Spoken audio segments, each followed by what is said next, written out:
नमस्कार दोस्तों।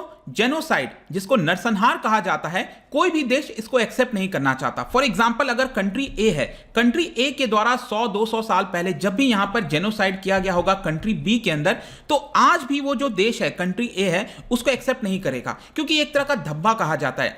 आप एग्जांपल देखिए, हिटलर को हम किस तरह से जानते हैं कि उसने जेनोसाइड किया था ज्यूज के ऊपर, राइट।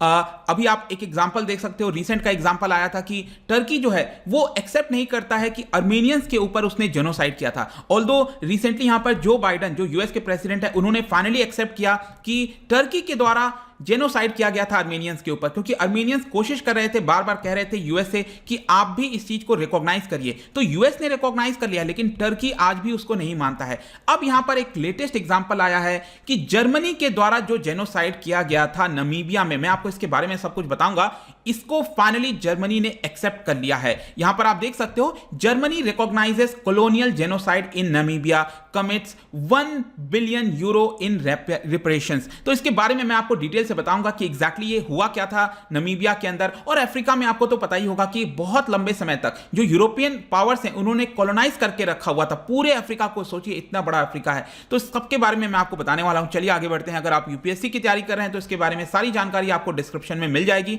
वहां से आप हमारे ऐप को भी डाउनलोड कर सकते हैं। एग्जैक्टली हुआ क्या है, Germany for the first time has recognised कि उनके द्वारा यहां पर जेनोसाइड किया गया था नमीबिया के अंदर, जो स्पेशली दो कम्युनिटीज रहती हैं, हेरेरो और नमा। हेरेरो और जो नमा ट्राइब हैं उनके ऊपर जेनोसाइड किया गया था। 1 सेंचुरी मतलब 100 साल से ज्यादा हो चुके हैं उस पूरे इवेंट को। तो इसको फाइनली यहां पर एक्सेप्ट कर लिया गया है और फाइनेंशियल सपोर्ट देने की भी बात कही गई है। ये जो जेनोसाइड है, मैं आपको बता दूं, 1904 से लेकर 1908 मतलब इन 4 साल के बीच में कहीं ना कहीं हुआ था, जिसमें thousands of main and women and children, इनको यहां पर मारा गया था जर्मनी के द्वारा, क्योंकि ये जो दोनों ट्राइब्स हैं उन्होंने रेबल कर दिया था कॉलोनियल रूल के खिलाफ। जैसे कि आपको याद होगा, भारत में भी जो संथाल्स थे उन्होंने ब्रिटिशर्स के खिलाफ यहां पर रेबल कर दिया था। तो उसी प्रकार से वहां पर इन्होंने भी रेबल किया था, लेकिन जर्मनी ने बहुत ज्यादा सख्ती दिखाते हुए थाउजेंड्स ऑफ लोगों को यहां पर मार दिया था। और ये बेसिकली बिलोंग करता है जर्मन साउथ वेस्ट अफ्रीका, ऐसा कहा जाता है। मैं आपको पहले मैप दिखाता हूं। ये तो प्रेजेंट डे मैप आप देख रहे हो अफ्रीका का। राइट साइड में अगर आप देखोगे तो अराउंड 1900 के आसपास कुछ इस तरह का सिचुएशन देखने को मिलेगा। आप देख सकते हो फ्रेंच वेस्ट अफ्रीका, आप ऊपर देखोगे ना, जो वेस्टर्न वाला है पूरा, ज्यादातर फ्रेंच के कॉलोनीज यहां पर हुआ करते थे। ब्रिटिशर्स के कॉलोनीज आपको पूरे ईस्टर्न साइड मिलेंगे। ये आप देख सकते हो ऑरेंज कलर में, ये पूरा ब्रिटिशर्स का कॉलोनीज हुआ करता था। और साउथ अफ्रीका जिसको कहते हैं, ये तो आपको पता ही है, हमारे महात्मा गांधी वहां पर गए थे। लेकिन यहां पर 2-3 ऐसे जगह थे जो वहां पर जर्मनी ने भी कॉलोनाइज किया हुआ था। जैसे कि ये वाला जो आप ऊपर देखोगे यहां पर, ये है कैमरून, और ये जो आप देख रहे हो ये तंजानिया। और यहां पर अब आप देखिए नीचे southern side, south western side, यहां पर ये है आपका नमीबिया। यहां पर आप इसको रिलेट कर सकते हो। ये जो प्रेजेंट ने नमीबिया है, वहां पर पहले जर्मनी ने ऑक्यूपाई किया हुआ था। तो यहीं पर ये जेनोसाइड हुआ था उन दोनों ट्राइब्स के ऊपर, और इसको लेकर 5 साल से नेगोशिएशन चल रहा था नमीबिया और जर्मनी के बीच में। जर्मनी रिकॉग्नाइज नहीं करना चाह रहा था, ऑल्दो इन्होंने एक्सेप्ट तो किया था कि कुछ इस तरह की चीजें हुई थी, लेकिन रिकॉग्नाइज नहीं कर रहे थे कितना रिपेरेशंस देना है, पैसे कितने देने हैं। तो इसको लेकर फाइनली यहां पर अनाउंस किया गया है जर्मन फॉरेन मिनिस्टर के द्वारा कि $1.2 बिलियन, मतलब यूरो में ये 1.1 बिलियन यूरो होगा, इतना यहां पर उनके कम्युनिटीज के लिए, उनके एड के तौर पर दिया जाएगा। और ये भी देने की बात करीब 30 साल तक कही जा रही है, वो भी मैं आपको आगे बताऊंगा। लेकिन इस जेनोसाइड के बारे में थोड़ा सा जान लेते हैं, काफी यहां पर आपको जानने को चीजें मिलेंगी। देखिए 1884 से लेकर 1890 के बीच में जर्मनी जो है वो फॉर्मली कॉलोनाइज कर जाता है। जो मैंने अभी आपको नमीबिया का मैप दिखाया ना, वहां पर तो 1903 आते आते 1903 आते आते 3000 जर्मन सेटलर जो हैं वो सेंट्रल हाई ग्राउंड पर ऑक्यूपाई कर लेते हैं। जैसे कि आप देख सकते हो यहां पर ये नमीबिया है, यहां पर सेंट्रल हाई जो ग्राउंड है, इसके राइट साइड में ये कलहारी डेजर्ट है। इसका भी बहुत इंपॉर्टेंट रोल है, मैं आपको अभी बताऊंगा वीडियो में। लेकिन जो सेंट्रल हाई ग्राउंड है, आप कह सकते हो यहां पर जो है वो जर्मन ऑक्यूपाई करना, सेटल करना स्टार्ट कर देते हैं। लेकिन जाहिर सी बात है, क्या वहां पर जो लोकल ट्राइब्स हैं उनको पसंद आएगा? 2-4 लोग आ जाएंगे, ठीक है, सेटल हो जाते हैं तो कुछ फर्क नहीं पड़ता। लेकिन अचानक से बहुत सारे मात्रा में अगर जर्मन से लोग आने लग जाएंगे और वहां पर सेटल होना स्टार्ट हो जाएंगे, तो जो लोकल के ट्राइब्स हैं उनको ये पसंद नहीं आया, और उनको लगा कि उनका जो लैंड है, जो रिसोर्सेज है, उनको एक तरह से खतरा है। इसको देखते हुए 1904 में, 1904 में आप देखोगे उन्होंने रेबल कर दिया उनके खिलाफ, जर्मनी के खिलाफ वो चले गए। और उसके जस्ट बाद जो नमा ट्राइब है वो भी रेबल कर दिए। सबसे पहले हेरेरो और उसके बाद नमा ट्राइब ने रेबल कर दिया। और हेरेरो अगर आप देखोगे तो वो धीरे धीरे मॉडर्निटी की तरफ आ रहे थे। उनके पास गन हो गया, हॉर्सेज हो गए, इस तरह की चीजें उनके पास थी। और जर्मन का जो फोर्ट है, किला है, उसको उन्होंने सीज कर दिया, उसके ऊपर धावा बोल दिया। और जो जर्मन की सेना थी, जर्मनी के पास उस समय कोई बहुत ज्यादा सिग्निफिकेंट नंबर नहीं थे, और इसको लगा, जर्मनी को लगा कि अब तो हम यहां पर हार रहे हैं। तो उनके जो मेजर थे, उन्होंने यहां पर डिसाइड किया कि हम एक सेटलमेंट एग्रीमेंट करेंगे। मतलब उस समय जो प्रेजेंट में नमीबिया के अंदर जो मेन हेड थे जर्मनी के, उन्होंने कहा कि हम सेटलमेंट कर लेंगे। लेकिन जर्मनी को यह पसंद आएगा, जर्मनी को लगेगा कि नहीं, हम तो यूरोपियन पावर है, पावरफुल है, हम तो यहां पर मिलिट्री सोल्यूशन चाहते हैं, हम तो लड़ेंगे अच्छे से। तो फाइनली जाकर जो बर्लिन है, उन्होंने मिलिट्री सोल्यूशंस की मांग की, और जो उस समय के जो जनरल थे उनको यहां पर रिप्लेस कर दिया, और यहां पर एक नए जनरल को लाया गया नमीबिया के अंदर। और फिर उन्होंने यहां पर बहुत ही एग्रेसिव मिलिट्री अप्रोच अपनाया। अब मैं आपको दिखाता हूं।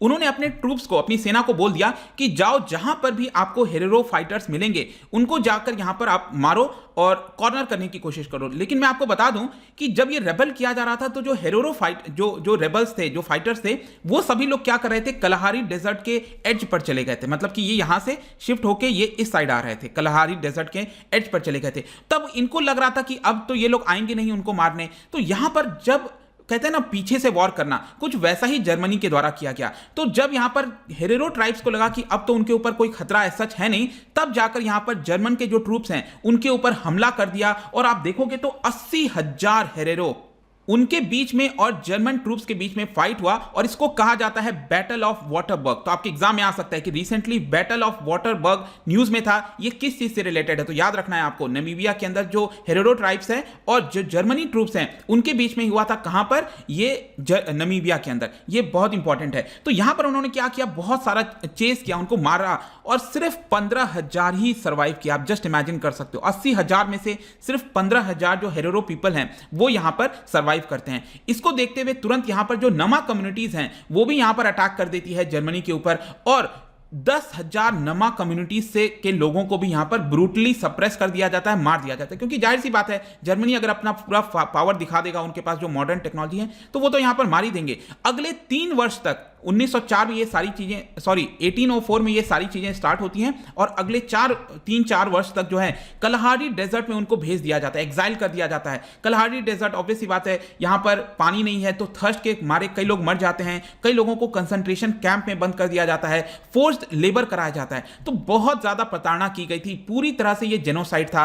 अब इसको यहां पर एक तरह से आप कह सकते हो माना गया है जर्मनी के द्वारा। और मैं आपको बता दूं, फाइनली 1915 में यहां पर जर्मनी का रूल था, और ये फिर चला जाता है रूल साउथ अफ्रीका के पास। और उस समय पता ही आपको ब्रिटिशर्स थे उस समय साउथ अफ्रीका, तो साउथ अफ्रीका के पास चला जाता है। फिर साउथ अफ्रीका 75 ईयर्स तक उसके ऊपर रूल करता है।